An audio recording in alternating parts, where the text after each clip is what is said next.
Saudara, rapat paripurna DPR secara bulat mengesahkan Kitab Undang-Undang Hukum Acara Pidana atau KUHAP yang baru pada 18 November lalu. DPR dan pemerintah menilai KUHAP baru justru menjamin perlindungan warga. Namun kelompok masyarakat sipil meminta penundaan pemberlakuan KUHAP baru karena khawatir kesewenang-wenangan saat warga berhadapan dengan hukum. Inilah catatan Kompas TV, awasi pelaksanaan KUHAP baru. Apakah dapat disetujui untuk disahkan menjadi undang-undang? Setuju. Terima kasih. Kita mendorong untuk penundaan keberlakuan KUHAP yang harus dilakukan karena persiapan 5 minggu itu sama sekali tidak relevan. Polemik masih menyertai pengesahan RUU Kitab Undang-Undang Hukum Acara Pidana (KUHAP) oleh DPR. Sejumlah kelompok masyarakat sipil mengkhawatirkan KUHAP baru sebagai panduan warga berhadapan dengan hukum justru berpeluang membuat penegak hukum berbuat sewenang-wenang. Desakan ini untuk meminta penundaan pemberlakuan KUHAP pun mengemuka. Kami gitu ya, masyarakat sipil, koalisi pembaruan KUHAP juga sudah memetakan, kita menemukan so far sejauh ini dan masih akan terus berkembang, ada 48 masalah KUHAP yang sekarang, dan kita juga sudah menemukan beberapa diantaranya teknis. Makanya kita mendorong untuk penundaan keberlakuan KUHAP yang harus dilakukan. Badan Eksekutif Mahasiswa Universitas Indonesia juga sebelumnya menggelar unjuk rasa memprotes pengesahan RUU KUHAP dinilai cacat prosedur dan berpotensi membuat aparat semakin sewenang-wenang. RKUHAP yang cacat secara prosedural, yang cacat juga secara substansial, sama sekali tidak mementingkan yang namanya partisipasi publik, partisipasi rakyat.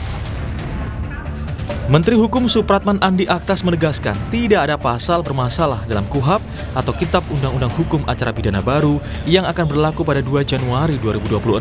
Seluruh proses penyusunan regulasi, baik KUHP dan KUHAP, diarahkan untuk memperkuat perlindungan hukum serta hak asasi manusia.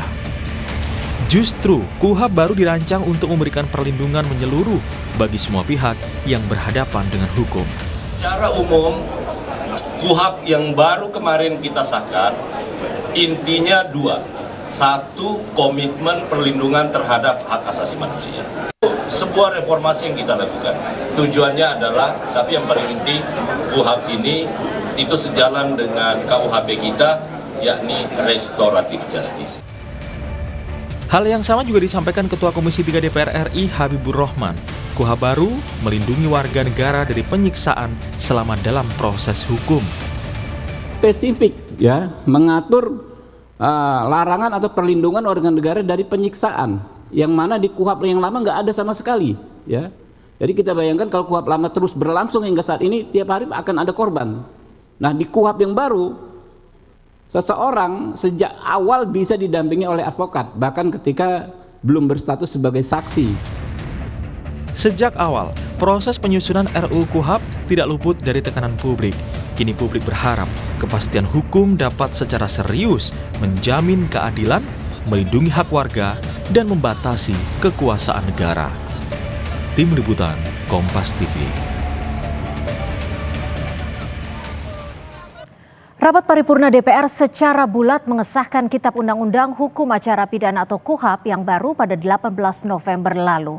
Ketua Komisi 3 DPR Habibur Rahman bilang pengesahan KUHAP baru ini telah melewati proses yang panjang.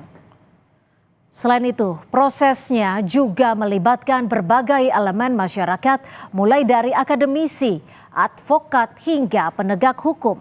Plus, anggota Komisi 3 juga menyerap aspirasi masyarakat saat kunjungan kerja ke daerah. Penjelasan Habibur Rahman ini ternyata tidak menghentikan rencana sejumlah elemen masyarakat melakukan judicial review ke Mahkamah Konstitusi. Sejumlah pasal dalam KUHAP baru dinilai memberikan kekuatan super bagi penegak hukum dan membuka potensi terjadinya penyalahgunaan kewenangan.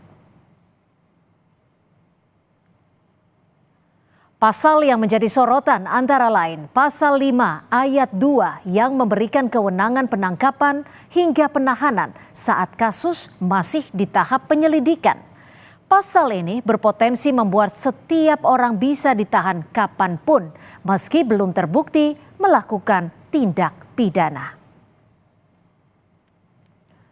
KUHP baru ini juga dinilai bertentangan dengan semangat reformasi Polri karena memberikan kewenangan super bagi Polri sebagai penyidik utama yang berperan sentral dalam penanganan perkara di setiap lembaga penegak hukum, seperti yang diatur dalam pasal 6 dan 20.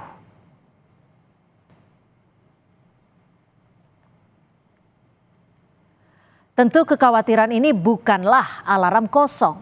Lembaga seperti Kontras dan Institute for Criminal Justice Reform atau ICJR mencatat tindak kekerasan hingga penganiayaan dalam proses penanganan hukum masih kerap terjadi.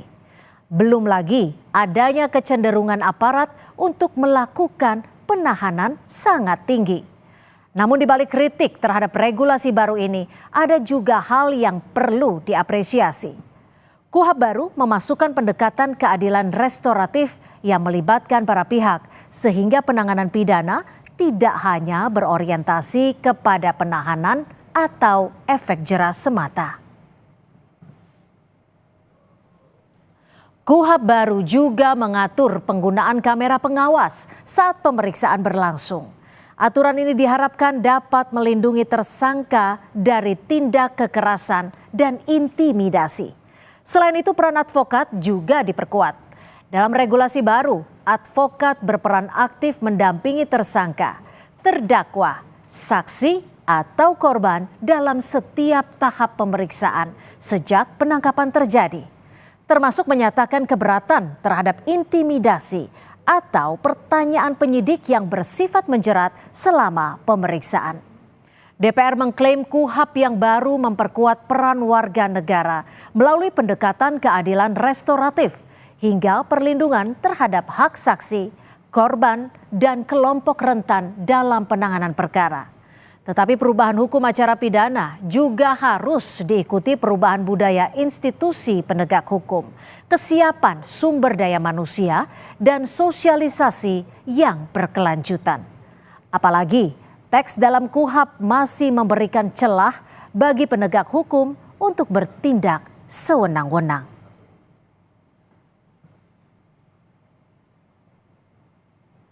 Disinilah fungsi publik untuk mengawasi pelaksanaan KUHP baru hingga mengujinya ke Mahkamah Konstitusi.